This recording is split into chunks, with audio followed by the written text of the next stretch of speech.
Hi everyone, today I have a really cool watch. This is a Hamilton Masterpiece Thin-O-Matic. So this is a dress watch from the 1960s made by Hamilton. This Masterpiece line was actually marketed to businesses and corporations as they featured custom caseback inscriptions on the back, which I can show you that this one has, straight from the factory. So all of the Masterpiece line you'll see will have these custom inscriptions straight from Hamilton. Really, really cool detail. In this case, it's to Ed Conlon, who was an employee of BF Goodrich, which is a tire company based out of Ohio. And this was a 30-year award watch. Also on this watch, you can see the marking here at 6 o'clock that it's a Thin-O-Matic. So Thin-O-Matic is a different series that Hamilton had specifically for ultra-thin watches. So this watch around 1960s, early 1960s to mid 1960s, very thin. It's only 9 millimeters thick.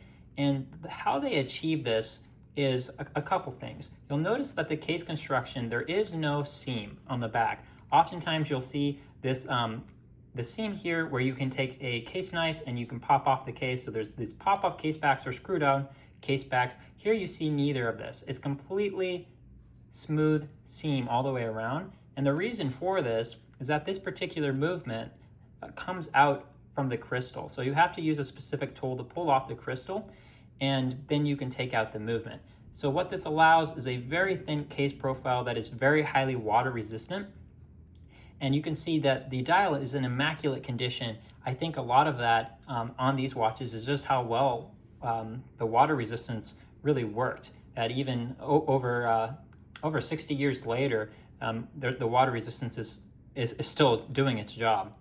So very beautiful. The gold filled is yellow gold. Let me show you what it looks like on the wrist here. So it is 9 millimeters thick.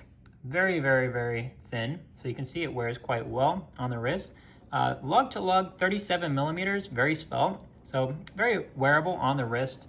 Let me show you what it looks like on the edge there. Because the case back is completely flat, you can really nestle it into the wrist. So wears very svelte.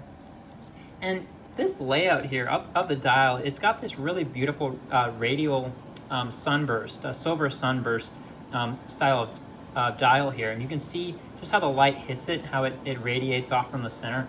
Very beautiful. And again, very good condition, I think, speaking to just a really great level of water resistance these cases had. You do see the applied Arabic numerals in gold here that have this little pip of lume. This appears to be tritium. I'm not getting any markers on the Geiger counter here, so I don't believe this is radium lume, but this would have been the more modern tritium lume variant. At the bottom here, you can see there is a Swiss marker. So the movement in here would have been a caliber 663 micro-rotor. Almost certainly. There were some variants that were not micro-rotor, but given this flat case profile, I'm nearly certain, quite confident in saying this is a caliber 663 micro-rotor. So this was a very thin movement, only 4.2 millimeters thick, and it was based off a Swiss movement made by a brand called Buren, the Buren 1000. So what Hamilton did, especially in the 1960s, is that they would make the case as well as the hands and the dial in-house, but they would import Swiss movements, in this case, a movement from Buren. And this was done for a variety of reasons, but one of them being import tariffs. If Hamilton could import the movement from Switzerland and do the adjustments in-house and finishing in-house, it would actually be cheaper for them. So you see this from a lot of brands, Hamilton included, importing those Swiss movements, showing up as Swiss made, but using American cases, American hands, American dials.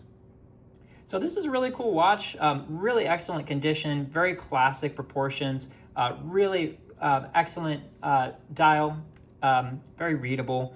And honestly, the finishing here with that sunburst pattern, this rivals some much more expensive stuff that you would see nowadays.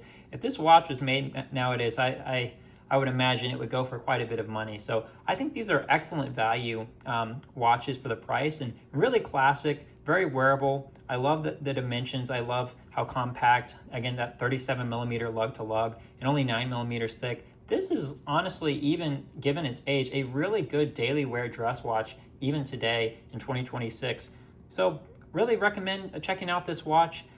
Definitely let me know if you have any questions, and please do check out my website. I got a lot of pictures on this watch, as well as more details for you to do further research. Thanks so much for watching.